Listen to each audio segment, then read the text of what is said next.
नमस्कार दोस्तों, कैसे हैं आप सब। उम्मीद करता हूं आप सब बेहतर होंगे, सकुशल होंगे। दोस्तों, हमारे एक मित्र हैं, हमारे पास व्हाट्सएप पे मैसेज करते हैं अपना वीडियो भेजते हुए, वीडियो का स्क्रीनशॉट भेजते हुए। भाई हमसे कहते हैं कि आपकी वीडियो भाई हमसे कहते हैं कि सर देखिए, इतने दिनों का वीडियो आज मुझे फिर मैसेज आया है। यानी कि भाई हमें बताते हैं कि दोस्त सर देखिए, इतने दिनों बाद ब्लैकमेलर्स ने दोबारा हमारे पास मैसेज भेजा है वीडियो के साथ। और ब्लैकमेलर्स ने भाई के वीडियो में जो मैसेज लिखा वो लिखा था, आपकी video WhatsApp, messenger, Facebook, Twitter, Instagram, YouTube all site पर अपलोड कर रही हूं, बोलो डिलीट या अपलोड कर रही हूं, बोलो डिलीट या अपलोड, हाउ आर यू। ठीक है, उसके बाद एक मैसेज आता है डिलीट या अपलोड, बोलो बोलो बार बार। तो भाई हमसे कहते हैं कि सर देखिए, आप तो कहते हैं कि बहुत ज़्यादा दिन तक आपका वीडियो नहीं रखते हैं, पर आज उनका मेरे पास मैसेज आया। उन्होंने मुझसे कहा कि आपका video Facebook, messenger, WhatsApp, Instagram सब पे अपलोड कर रही हूं, बताओ डिलीट करना है अपलोड करना है। तो आप सोच रहे होंगे कितने दिन पुराना वीडियो भाई का होगा। तो मैं आप भाई की पुरानी चैट आपको थोड़ा दिखा देता हूं। ये आप जो देख रहे हैं भाई की पुरानी चैट है। भाई का मैसेज हमारे पास 18 सितंबर को आता, 18 तारीख को। भाई हमसे कहते हैं कि हाय सर, मैं अहमदाबाद से हूं, मेरे पास 13 तारीख को एक लड़का का वीडियो आया था और 3 बार वीडियो बनाया उसने, और फिर मुझे भेज के ब्लैकमेल किया, बोला कि पैसे दो वरना अपलोड कर दूंगी। पर मैंने उस वक्त उसे कुछ पैसे नहीं दिए। पर 14 तारीख को साइबर क्राइम से कॉल आया, उन्होंने बोला कि हमारे पास मेल आया है, यूट्यूब से आपका वीडियो अपलोड हो रहा है। उस वक्त मैं काम से बिजी था, तो मेरे से हड़बड़ाहट में गिरा के बात की मैंने। मतलब भाई डर के गिड़गिड़ा की कि माफ़ कर दो, गलती हो गई, मुझे छोड़ दो, मुझे बख्श दो। इस तरह से भाई ने उनसे बात की और फिर बोला कि यूट्यूब वालों का हम उसको नंबर देते हैं, आप उनसे बात करो। तो मैंने उससे बात की, यानी कि भाई को तथाकथित साइबर क्राइम वालों ने फ़ोन किया। भाई उनके सामने गड़गड़ाए कि भैया मुझे निकाल लो, मुझे बचा लो, इस झमेले से बाहर निकाल लो। तो यूट्यूब साइबर क्राइम वालों ने भाई से कहा कि ठीक है भैया निकाल लेंगे, आपकी मदद के लिए हम आपके फ़ोन कर रहे हैं, आपको ये नंबर लो, ये यूट्यूब वाले का नंबर, इससे बात करके अपनी वीडियो को डिलीट करवाओ और डिलीटेड फाइल हमारे पास भिजवाओ। भाई उससे भी बात कर लेते हैं। तो आप समझ सकते हो सिस्टम क्या है। भाई उनके सामने गिड़गिड़ाया, भाई ने साइबर क्राइम वालों की बात मानी, भाई ने यूट्यूब वालों से भी बात की। और अब भाई कहते हैं कि अब भाई के पास, यानी कि कल की रोज 13 तारीख को कुल मिला के भाई ने हमसे संपर्क किया 18 तारीख को, बट भाई फंसे थे 13 तारीख को। और भाई के पास जो दोबारा मैसेज और वीडियो आया वो आया था कल की डेट में, यानी कि 24 तारीख को। तो 24, 13, 11 दिन के बाद भाई के पास वीडियो आता है। 11 दिन के बाद। कारण क्या था वो आप समझ गए होंगे। कारण 11 दिन के बाद वीडियो आने का यही कारण था कि भाई उस लड़की को सही तरीके से जवाब नहीं दे पाए। उसके बाद साइबर क्राइम का फोन आया तो भाई उनके सामने गिड़गिड़ाने लगे, जान की भीख मांगने लगे, अपने आप को बचाने की उनसे मदद मांगने लगे। उसके बाद भाई को जब साइबर क्राइम द्वारा एक यूट्यूब वाले का नंबर दिया गया तो भाई ने उस पर भी बात की। ऐसे करके एक 2 3 दिन करके 24 तारीख पहुंच गई। सबसे जरूरी जो बात होती है, अब बात यह है कि भाई के पास 11 दिन के बाद लड़की वीडियो भेज रही है और पूछ रही है बताइए डिलीट या अपलोड। तो इसका मतलब भाई ने शुरुआत से ही मामले को सही तरीके से हैंडल नहीं किया, सही तरीके से टैकल नहीं किया।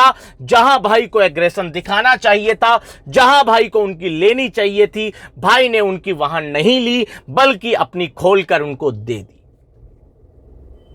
अब भाई के पास दोबारा फोन आता है। उसके बाद भाई ने उनको, जब कल उनके पास भाई के पास ये वीडियो आया तो भाई ने बकायदा उनको अच्छे से जवाब दे दिया उस लड़की को, तथाकथित लड़की को, तुझे जो करना है कर ले।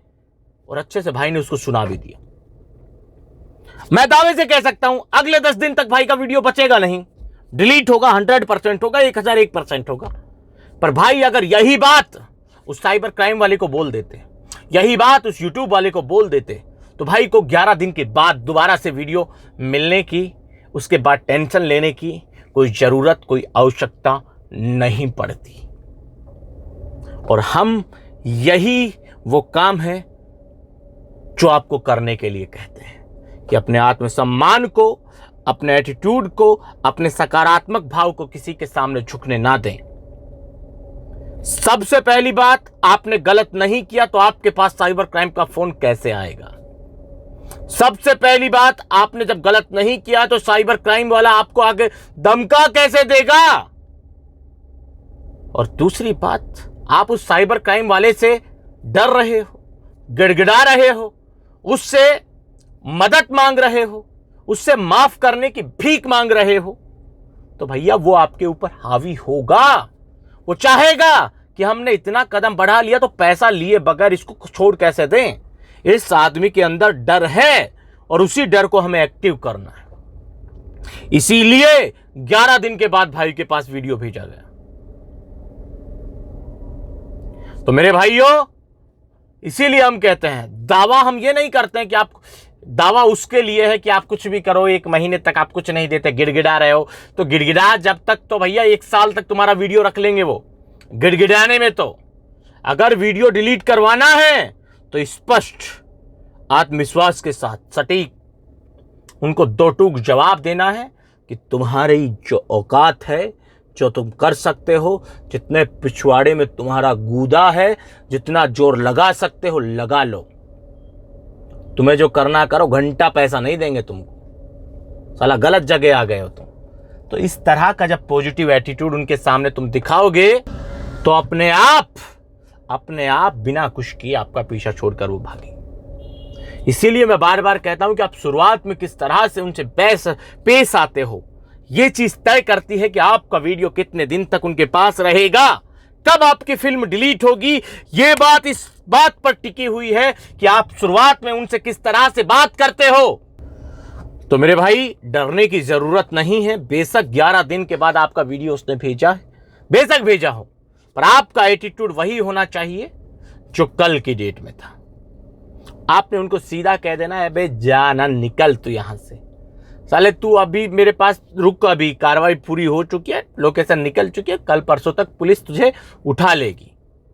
सीधा ये बोलना है उसको बता देना है कि तुम डरते नहीं हो, उसको बता देना है कि तुम पुलिस कार्रवाई, कानूनी कार्रवाई उनके खिलाफ कर रहे हो, क्योंकि आपको जितना डर लगता है उससे कई गुना ज्यादा उनको पुलिस कार्रवाई से डर लगता है।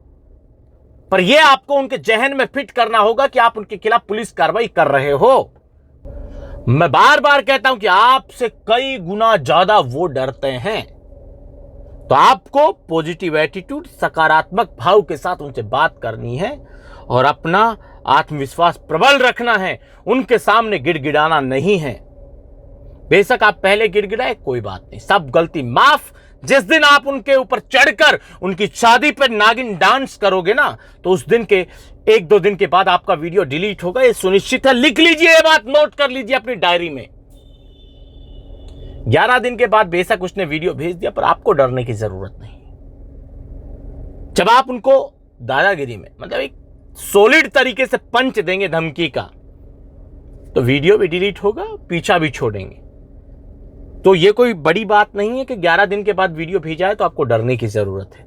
भाई की गलती की वजह से, भाई के शुरुआती मामले को हैंडल करने की वजह से उसमें कुछ खामियां थी, कुछ कमियां थी, इसलिए भाई का वीडियो उनके पास रहा 11 दिन तक, अन्यथा नहीं रहता। भैया आप जब गिड़गिड़ाओगे, सामने वाले को ये बताओगे कि आप डरे हुए हो, आप सहमे हुए हो, तो आपको यार डराने का वो मौका क्यों छोड़ेगा, मुझे ये बताइए आप। तो उम्मीद करता हूं कि मैं जो आपको समझाने की कोशिश कर रहा हूं आप समझे होंगे अच्छे से। आज के इस वीडियो में इतना ही। जल्द मिलते हैं नया वीडियो लेकर नई जानकारी के साथ। रखिए तब तक अपना ख्याल। जय भीम, जय हिंद की सेना साथियों।